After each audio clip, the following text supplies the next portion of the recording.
this is my wife, my stepmom, and April is taught science for years in junior high and is actually the science program director at the Warner School, teaching science teachers to be science teachers. So she's kind of sitting in over here to tell me what a bad job I'm doing. Okay, so you guys can break back into your regular seats so that everybody can see, because you're going to want to see the screen. So, your group here, what was one thing that you guys determined was a characteristic of a stem cell? Just one. We're going to pull each group. Because I got to tell you, it was very cool this morning, the different things that came out. They can be manipulated to become any specialized cell. Okay, so the word that we use for that is totipotent. They can become any cell in the body. A single cell that can become any cell, okay? So, if you were going to be a cell, what cell would you want to be? A heart cell. What do you think is, wow, that's such a cool cell, I want to be that cell? Brain cell. You want to be a brain cell, okay. So one cool factoid about a brain cell that I just want you to picture in your mind. If you're a brain cell that is registering information from your big toe, okay, down there, how long do you think you have to be as a cell? How long? How long? Like how long? Literally, how long is the cell that measures pain in your big toe? You're like, oh no, that's not right. I don't know, long. Long. As long as you. As long as your leg is. In fact, all the way back to your spine. Really great. So there's two connections. There's a connection from here all the way back up here, and then there's another connection up to your brain. You're really, really long if you're your big toe nerve cell. Okay, so brain cells, very cool. Very different than what's your favorite cell? If you're going to grow up and be a cell, what cell do you want to be? Let's go with a lung cell. You want to be a lung cell. That's very cool. So you want to be a lung cell. And lung cells, one very cool thing about them is actually how small and thin they are, so that air can go from the outside world, when you breathe it in, into a blood vessel. So an incredibly specialized structure, and like completely opposite in terms of size, right? A lung cell is specialized to be very thin and small so that air can easily pass through it, and the brain cell is specialized to be really long so it can register pain from your big toe. Okay, and what cell do you want to be when you grow up? A heart cell, okay. And why do you want to be a heart cell when you grow up? It sure is, and it's big and strong, and squeezes, and it feels. It's great. So Andrew's just full of love. And he's full of love. Yeah. So, Go, Andrew. so, okay, so think about now, and we could spend the rest of the time going around the room talking about the different cells, but imagine the incredibly loving and strong heart cell, the very thin and moving air across lung cell, and the really long big toe brain cell. These all come from a totipotent stem cell. That's wild, right? That means the information that makes all of those cells is in a totipotent stem cell, right? So that's very cool. Totipotent is a really cool concept. And what did you guys think about characteristics of stem cells? Just one thing. What did we say? They can be used for therapeutic cloning. Okay, so part of what we're going to talk about today is the fact that you can take this incredible potential and apply it to medicine. How about a characteristic, like something that's like what it could be do? What is true about it? Yeah. As it grows, like gets older, it has less possibilities. Okay, so you're sort of getting on to that once a stem cell, a totipotent stem cell, starts walking down a particular pathway, it kind of keeps going in that pathway, right? Okay. So well, the word for once it started walking down, does anybody know the word for it? It's not totipotent anymore, it's something else? Pluripotent, great. So it's pluripotent. So you might be a pluripotent, I'm going to be a skin cell.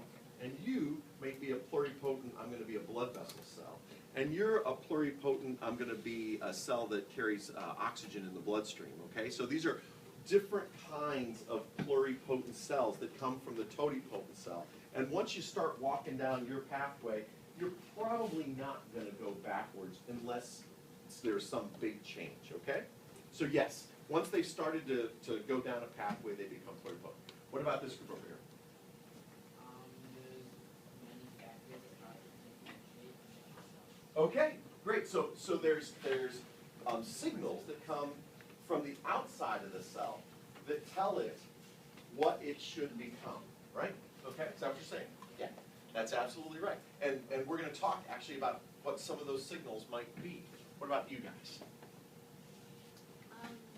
Like originally, they were taken from the Oh, okay, so where do stem cells come from? Where are they, right? So obviously, if at conception, when a sperm and an egg make the very initial zygote, right, that cell, by definition, is going to become you, right?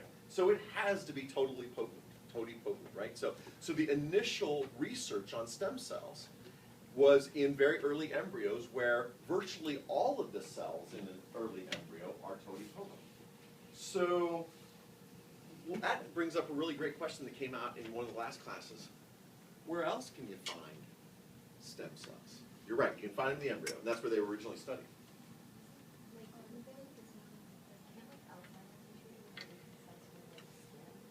Okay, we're going to get to that at the very end, but yes, you might be right. Okay, that's a great point. What about back here? I created this thing called like a blastocyte. cyst. Okay, Cyst. okay, How you pretty much you have an egg and then you put a somatic cell and it forms to make just a big bundle of cells, and you go in the inside layer and then you'll find most of the stem cells. okay. So there's no question that embryos in various stages, you're talking about some really sophisticated various stages that I've actually all forgotten, but that there's lots of stem cells in an embryo. What about in you? Are there any stem cells in you? Ask your buddy. I think your buddy wants to say. Phone a friend. Do you guys know that show, Phone a Friend? Leah. Yeah. Oh yeah. Tyler, I don't know the answer. No, there is no answer. What do you think? Do you think there's stem cells in you? Yes. Yes, for sure there are. Okay. And where might you find them? Like, are they hiding in your thumbnail, just one specific place, or? All over? For sure. So, and this is actually something that is just coming out. So it used to be, when people first started studying stem cells, that it was their embryonic stem cells. That's what they're called, ESCs, and we thought that those were the only place they were. And as we started to understand more about the biology, Mr. B and I were talking, it used to be that if you were going to donate bone marrow to somebody, it was this really painful procedure, and they had to stick you in the butt a billion times. And now you just donate some blood, literally. It's amazing because we know that there's stem cells in your bloodstream. There are stem cells in your brain. There are stem cells in your lung. There are stem cells in your heart. There's stem cells. They're resident stem cells. They live in virtually every tissue in your body. Okay, let's see. Did every group, I got you guys, right? And you guys. So I've gotten everybody, right? Okay. One thing that didn't come out in our sort of polling that maybe one of you groups talked about but didn't come out. Can stem cells divide? And they make more stem cells. Yeah, right? In fact, the first stem cell that becomes the sperm and the egg is going to divide like crazy, right? And it's going to keep dividing. Okay. Now, so in fact, one characteristic of stem cells is what we call self-renewing. Okay? So a stem cell is basically, we think about a stem cell as being virtually unlimited at creating more stem cells. Okay? They're progenitor cells. They can keep making more of themselves without much in the way of limitation. So, now let's see. Cells that grow without limitation. Does that sound like anything bad you can think of?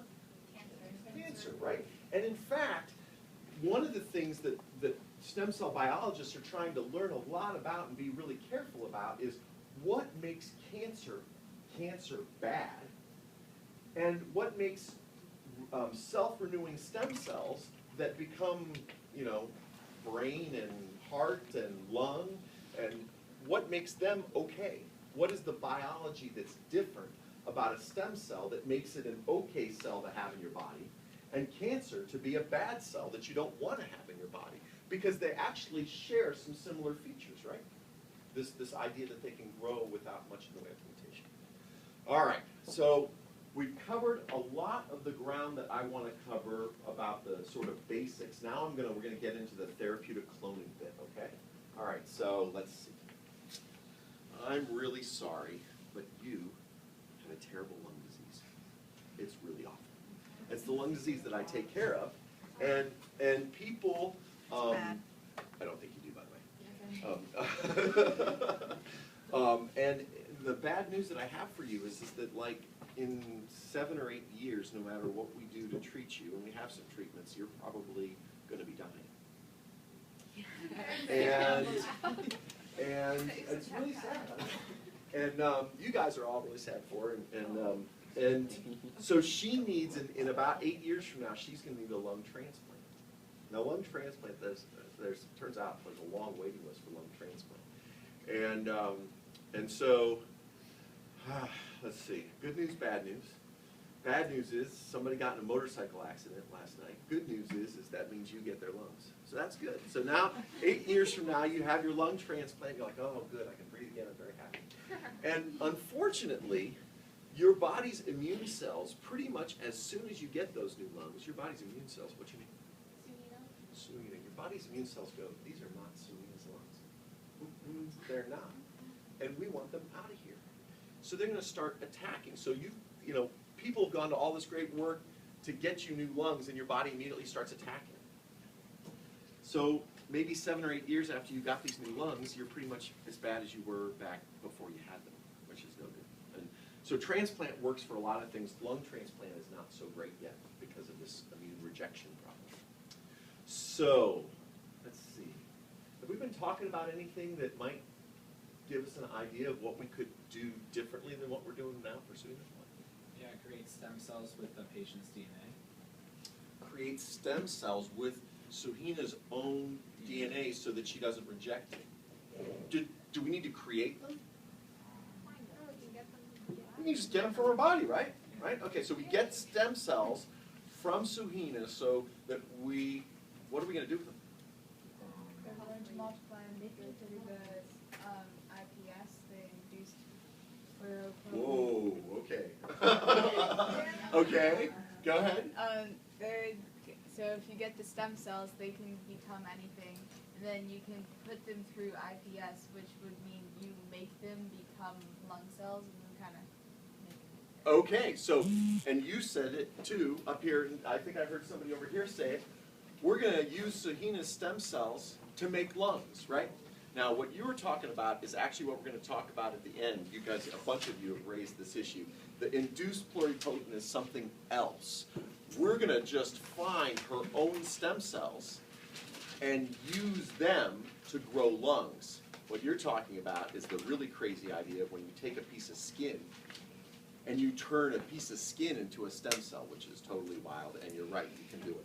So, okay. Now, I need you to shift gears conceptually for me. The cells are a very important part of organ structure and function, but it turns out that cells live on a skeleton, on a scaffold. And that scaffold is called the extracellular matrix, okay? Now, the bad news about cells and this whole idea of giving cells to each other is we said that your body recognizes that Suhina cells are Suhina, and they're different than Kate's. Okay? So you guys can't share cells with each other because your body will reject them, okay? Turns out that the extracellular matrix, this skeleton that the cells live on, is the same in you, and you, and you, and you. And your body does not tend to reject extracellular matrix. It only rejects the cells that live on the extracellular matrix. So that means that we could actually, you know, Kate really likes you, Suhina, so she said that you could have one of her lungs. She's got to keep one of them, but she's going to give you one, okay? So if we took all of the cells out of Kate's lung, we could actually put your stem cells on her lung, and grow new lungs that you can have. Wait, three lungs. No, we took one of hers. We took one of hers. So she's gonna live on one. She didn't need the other one, she decided. And we're gonna give that to Sahina because she needs it, okay?